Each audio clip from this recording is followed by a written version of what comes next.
मदद करो। क्या हुआ दादाजी? आप इतनी उदास क्यों लग रहे हो? अरे बच्चों, पृथ्वी पर तूफान और चक्रवात बराबर आते रहते हैं और चारों तरफ तबाही मचाते हैं। अच्छा मुझे बताओ, क्या तुम चक्रवात के बारे में जानते हो? नहीं दादाजी, ये क्या होता है? चक्रवात असल में तूफान होते हैं जो तेज बहती हवाओं के कारण सागर में उत्पन्न होते हैं। दादाजी, क्या वे हमारे जीवन के लिए बहुत खतरनाक होते हैं? हाँ बच्चों, अक्टूबर 1999 में उड़ीसा में 2 बार चक्रवात आए थे, जिनमें हवा की गति 260 किलोमीटर प्रति घंटा थी। बहुत से लोग मारे गए और बहुत से बेघर हो गए थे। खेती, यातायात, संचार और बिजली की आपूर्ति बुरी तरह से प्रभावित हो गई थी। दादाजी, मेरी समझ से हमें इसकी और जानकारी लेनी चाहिए। तुम ठीक कहती हो राधिका, मैं भी इसके बारे में जानने को उत्सुक हूँ। तो आओ बच्चों, अपने इस पाठ के अंदर हम तूफान और चक्रवात की विस्तार से चर्चा करें।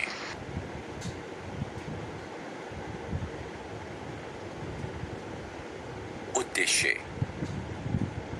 इस पाठ के अंत में आप निम्न करने में सक्षम हो जाएंगे: हवा को परिभाषित करना, वायुदाब की व्याख्या करना, हमारे दैनिक जीवन में वायुदाब के उपयोग को समझना, दुनिया भर में पवन के संचार को समझना, मॉनसूनी पवन, तड़ित झंझा यानी गरज के साथ बरसात, चक्रवात और बवंडर यानी टॉर्नेडो की व्याख्या करना, चक्रवातों और उन पर नियंत्रण के लिए सुरक्षा की उपायों पर चर्चा करना।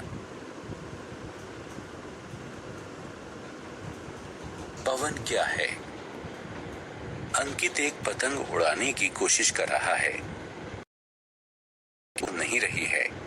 उसे क्या करना चाहिए? ये बहुत आसान है।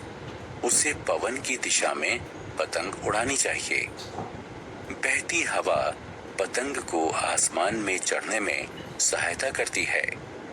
हम इस बहती हवा को ही पवन कहते हैं। अब प्रश्न उठता है कि पवन के बहने का कारण क्या है? तो सुनो, ये हमारे वायुमंडल उठता है कि पवन के बहने का कारण क्या है? तो सुनो, ये हमारे वायुमंडल में वायु के दाब में आने वाले अंतरों के कारण बहती है। पवन दाब डालती है। आपने कभी सोचा है हमारे फेफड़े सांस कैसे खींचते हैं? तो सुने, ये वायु का दाब ही है जो वायु को हमारे फेफड़ों में पहुंचाता है। पृथ्वी का वायुमंडल विभिन्न गैसों से मिलकर बना है। ये गैसें पृथ्वी की सतह पर दबाव डालती हैं। इस दाब को ही हम वायु दाब कहते हैं। पृथ्वी का वायुमंडल 80 किलोमीटर तक गहरा है। हम जैसे जैसे ऊपर की ओर उठते जाते, वायु दाब कम होता जाता है। वायु हमारे शरीर पर भी दाब डालती है। क्रियाकलाप। आइए यह सिद्ध करने के लिए वायु दाब डालती है, हम एक क्रियाकलाप करें। एक टिन के एक डिब्बे में आधे तक पानी भरकर इसे बर्नर पर गर्म करें। जब पानी गर्म होना शुरू करे तो आग को बंद कर दें और टिन के डिब्बे पर तुरंत एक ढक्कन डाल दें। फिर उस डिब्बे को सावधानी पूर्वक एक वॉश बेसिन में रखें और उस पर पानी टोंटी से पानी खोलें। आप क्या देखते हैं? डिब्बे का आकार विकृत हो जाता है। क्या आप जानते हैं ऐसा क्यों होता है? डिब्बे पर पानी उड़ेलने से उसके अंदर जमी भाप अंदर की वायु को थोड़ा कम कर देती है। इसका अर्थ है कि डिब्बे के बाह्य वायुदाब से भीतर का वायुदाब घटता है। परिणाम स्वरूप डिब्बा विकृत हो जाता है। इस तरह आपने जाना कि वायु दाब डालती है।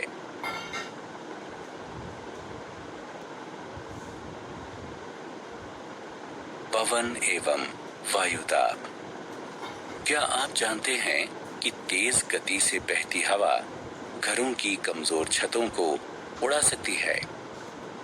वायु के तेज गति से बहने के समय वायु दाब कम रहता है। आइए इसे एक क्रियाकलाप से समझें। कागज का एक टुकड़ा लें और इसे मरोड़कर एक गेंद बनाएं। अब शीशे की एक खाली बोतल लें और कागज की उस गेंद को इसके ठीक मुंह के अंदर रख दें। गेंद पर फूंक मार दें। इसे अंदर ढकेलने का प्रयास करें और अब गौर से देखें, कागज की ये गेंद बोतल के भीतर नहीं जा रही। क्या आप जानते हैं कि ऐसा क्यों हुआ? वास्तव में जब हम बोतल के मुंह में फूंक मारते हैं तो मुंह के आसपास की वायु की गति तेज होती है। इससे वहां के दाब में कमी आ जाती है। बोतल के भीतर का वायु दाब उसके नजदीक के वायु दाब से ज्यादा होता है। जब हम गेंद को भीतर ले जाने के लिए उस पर फूंक मारते हैं तो बोतल के भीतर की वायु गेंद को बाहर धकेलती है। इस तरह बच्चों, हमने जाना कि वायु के तेज गति से बहने के समय वायु दाब कम रहता है।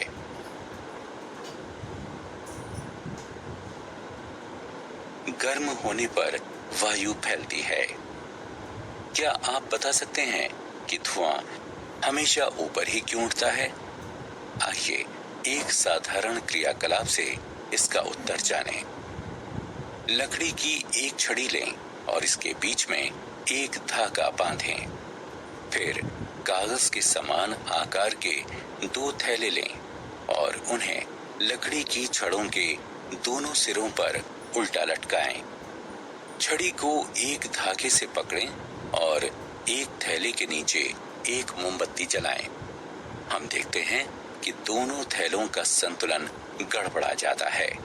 ऐसा इसलिए होता है क्योंकि गर्म वायु ऊपर की ओर उठती है। ये मोमबत्ती के ऊपर थैले को ढकेलती है। इस तरह हम पाते हैं कि गर्म होने पर वायु दूर तक फैलती है और अंततः हल्की हो जाती है।